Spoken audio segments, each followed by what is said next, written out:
Grandes coisas tem feito o Senhor por nós e por isso estamos alegres. E realmente, nesse dia, nós estamos aqui comemorando a vida, o dom da vida. No mês passado foi a irmã Eunice, completou os seus 70 anos para a honra e a glória do nosso Deus. E neste mês, nós temos aí as irmãs Crenildes, Marieta, Neusita. Então, grandes coisas tem feito o Senhor por estes, por isso estamos alegres. Grandes coisas tem feito o Senhor por nós, por isso estamos alegres. Estamos muito alegres, Jesus está aqui, sentimos muito amor, sentimos união, sentimos que Jesus está aqui em nosso meio, por isso temos paz no coração. Sentimos que Jesus está aqui em nosso meio, por isso temos paz no coração. Então estamos muito alegres. E como é momento de agradecer pela vida dos aniversariantes, não só dos aniversariantes, mas de todos vocês que residem nessa casa amorosa, Amar Obras Sociais. Hoje, então, é dia de nós cantarmos parabéns. Vamos cantar aquele parabéns que diz assim, ó. Parabéns, parabéns, é minha alma quem diz, Deus te ampare e proteja e te faça feliz. É o nosso desejo realmente, que Deus te abençoe e te faça feliz. Cada um de vocês, aniversariantes, cada um morador desta casa, cada trabalhador que ministra ou presta serviço nesse local, que Deus possa então retribuir ricamente a atenção, o carinho, o cuidado, que Deus possa retribuir 100 vezes mais a cada um daqueles que presta serviço, que seja remunerado, voluntário. E aguardamos a nossa nova residência. Estamos na expectativa que Deus possa realmente nos ajudar a concluir aquela casa que vai ali abrigar vocês. Nós vamos orar, vamos agradecer a Deus. Curve aí a sua cabeça, feche os seus olhos e vamos conversar com Deus.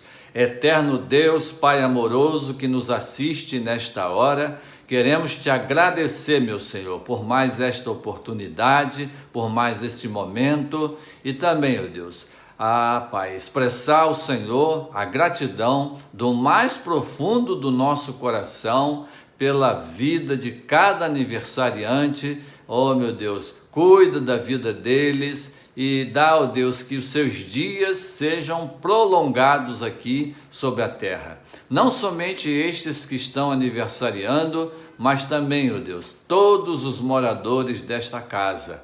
Pai, estenda a sua mão bondosa sobre cada um deles, fortalecendo, animando, encorajando, dando acima de tudo, Senhor Deus, esperança. Fica conosco, abençoe-nos, ó Deus, na palavra que vamos ler, que ela possa ficar, ó Deus, guardada, marcando nossas vidas, ó Deus. Esta é a oração que o teu servo te faz agradecido. Eu oro-te no nome doce e poderoso de Jesus. Amém.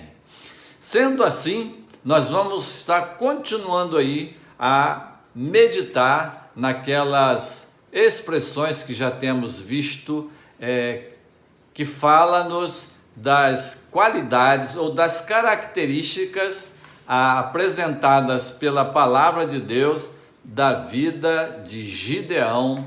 E hoje nós vamos ler o verso 34 do capítulo 6, onde a palavra de Deus diz-nos o seguinte, Juízes 6, 34. a palavra do Senhor fala-nos. Então, o Espírito, olha só, queridos, o Espírito do Senhor revestiu a Gideão. Só essa expressão aqui é a primeira parte do versículo. Então, o Espírito do Senhor revestiu a Gideão. Então, essa palavra, né, revestir, ela tem para nós significados importantes. Né?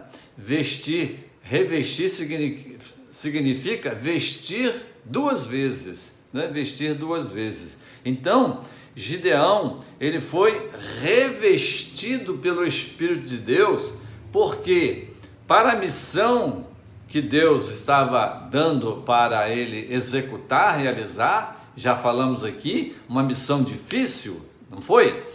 Ele precisava desse revestimento do Espírito de Deus, essa capacitação, não é? Esse fortalecimento da presença de Deus na sua vida. Quando Paulo escreve lá a carta aos Efésios, né, ele diz lá que nós precisamos nos revestir de toda a armadura de Deus para que nós possamos resistir ao mal, ao inimigo, às coisas ruins desta vida, deste mundo. Então, falando, né, também de revestimento, Paulo, quando escreveu aos Colossenses, é uma carta muito bonita, olha o que ele nos diz aqui, nesse capítulo 3, no versículo 12. Olha só: revesti-vos, pois, como eleitos de Deus, santos e amados, de coração compassivo, de benignidade, humildade, mansidão, longanimidade. Olha só, meus queridos, ao tipo de veste que nós precisamos estar nos vestindo diariamente. Revestir, dá, né, a ideia realmente, né, de vestirmos-nos duas vezes. Então, revestimos-nos, pois, como eleitos de Deus. Olha só, cada pessoa que reconhece Jesus na sua vida como seu Salvador, como seu único Senhor, essa pessoa torna-se uma eleita de Deus, né? Eleita de Deus. Olha só, a gente fica pensando, né? Nas eleições agora, quantas pessoas foram eleitas para um cargo? E nós aqui somos eleitos para a vida eterna, ocuparmos não um cargo, mas um lugar nas moradas eternas junto do nosso Deus. Então, revestir aqui, não é isso? É algo que nós precisamos estar fazendo diariamente. Mas para que nós possamos ser revestidos como eleitos de Deus, nós precisamos ver se a velha roupagem ainda está na nossa vida. A nossa velha natureza que vai continuar em nós, ela não pode ficar aqui se manifestando na nossa vida, né? Ela precisa ser despida, tirada diariamente. A nossa natureza, ela é inclinada para as coisas ruins. Então nós precisamos diariamente estar refutando, sufocando essa natureza ruim que se manifesta sem a gente até perceber. Quando você pisca, já aconteceu, ela já se manifestou. Então, essa natureza, ela precisa ser despida para que a gente possa, então, ter o revestimento, né? A vestimenta de Deus, do Espírito de Deus. Então, a velha e corrupta natureza é que nos leva a buscar aquelas coisas que são identificadas como reino das trevas. Olha só, o reino das trevas existe. Nós falamos muito do reino de Deus, mas tem o reino das trevas. Quem é o rei do reino das trevas? É Satanás, né? Satanás, ele é o cabeça, né? O principal do reino das trevas. porque ele está aí nesse mundo de trevas, dominando as pessoas que ainda não se encontraram com Jesus, que ainda não fazem parte do reino eterno do nosso Deus. Então, quando nós temos a nossa natureza transformada diariamente, né?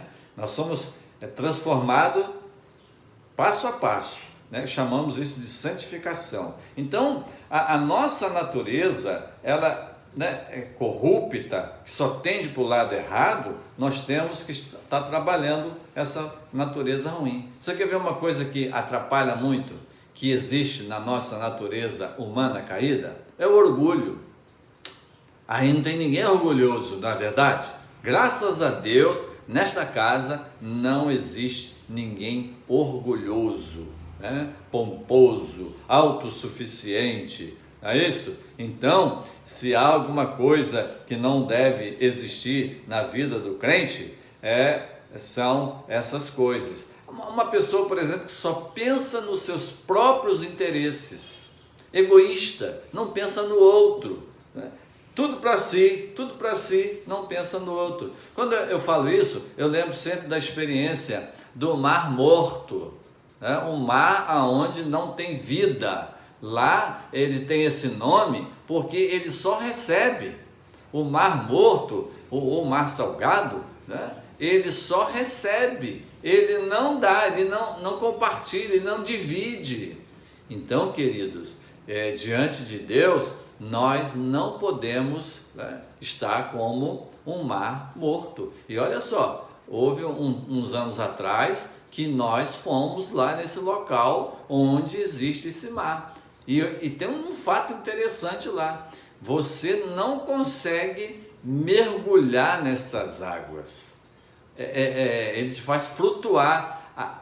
A quantidade, a densidade de sal é tão grande, mas tão grande, que chega você a sentir como se aquela água fosse um óleo, né? Um óleo. E você pode ficar sentado, se você quiser ler a Bíblia sentado lá, um jornal, uma revista, você consegue.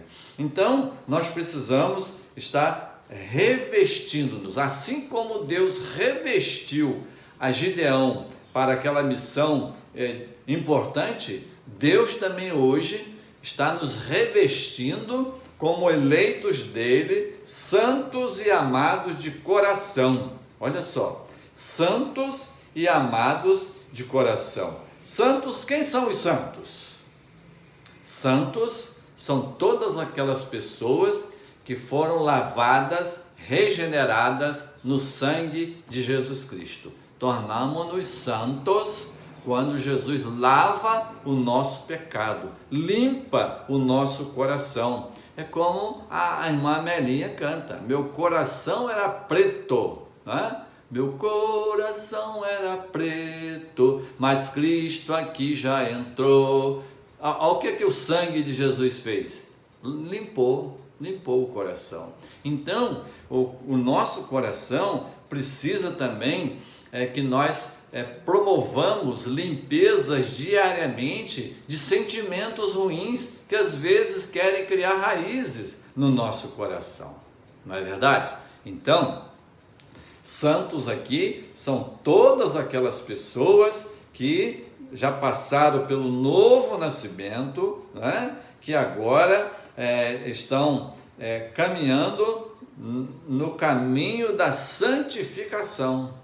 E olha só que a Bíblia diz que sem a santificação ninguém verá o Senhor. Precisamos buscar a santificação e diariamente.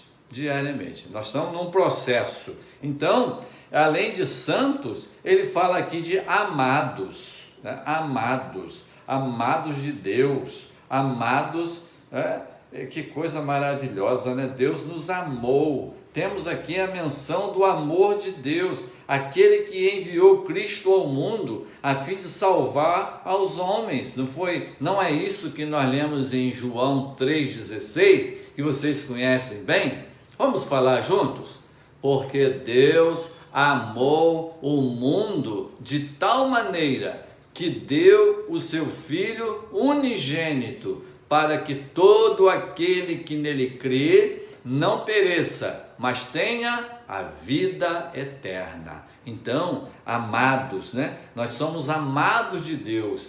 Agora, nós também precisamos amá-lo, né? Amar a Deus sobre todas as coisas e ao nosso próximo como a nós mesmos. São dois mandamentos nos quais Jesus sintetizou mais de 600 mandamentos.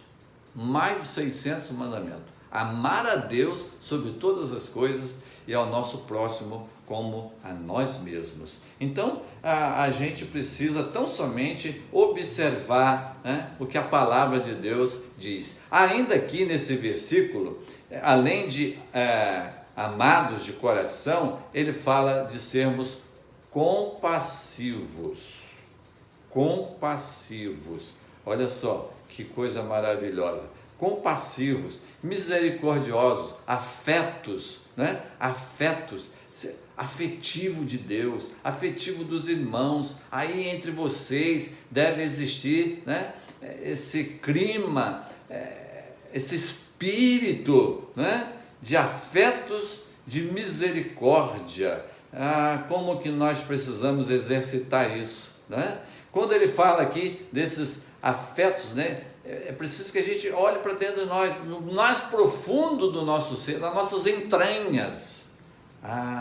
A misericórdia de Deus, como ela é importante, né? Como ela é importante. A Bíblia, inclusive, vai dizer que as misericórdias do Senhor são a causa de nós não sermos consumidos, destruídos, e elas se renovam a cada manhã nas nossas vidas. Então, querido, nessa palavra, né, compassivo, pode também entendermos aqui como compaixão, simpatia, afeição,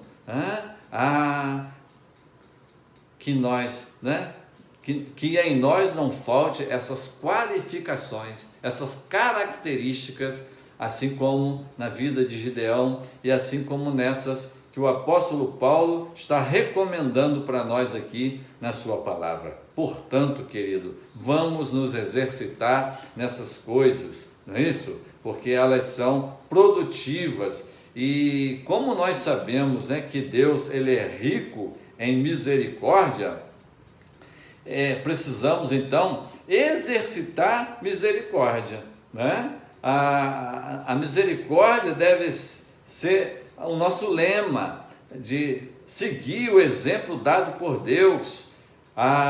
Também aqui o apóstolo Paulo fala da bondade. Bondade.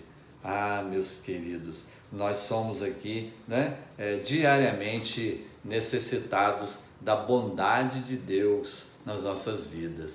E precisamos também vivenciar essa bondade uns para com os outros, né? Uma vez mais notamos, né, que essa qualidade divina que é introduzida, infundida em nós, né, é através do Espírito Santo de Deus, que deseja que nós tenhamos a imagem de Cristo entranhada em nós, para que quando as pessoas nos olharem, eles possam perceber Jesus Cristo. Ele fala de humildade. Humildade foi, né, uma das características da vida de Gideão, que nós já falamos aí em meditações passadas, né? A humildade, né, ela não pode faltar, como nós dissemos, na vida do ser humano, porque a pessoa mais humilde que pisou nessa terra foi o Senhor Jesus Cristo. O exemplo de humildade dado por ele, né? Ele se humilhou a si mesmo em sua missão terrena. A Bíblia disse, né, que Jesus se humilhou, ele foi obediente, como a obediência falamos na semana passada, e a Bíblia diz que ele foi obediente até a morte e morte de cruz. Mansidão, né? Isso aqui são aquelas características do fruto que o Espírito Santo produz na vida do crente. Mansidão, domínio próprio, longanimidade, né? Uma palavra aqui no grego é macrotumia, é paciência, resistência, constância. Ao crente, né, é ordenado que nós sejamos constantes, sede firmes e constantes, sempre abundantes na obra do Senhor, sabendo que o vosso trabalho não é vão no Senhor. Então, como o apóstolo está aqui dizendo para nós, não é? Que nós possamos estar nos revestindo como eleitos de Deus, santos e amados de coração, compassivo, de benignidade,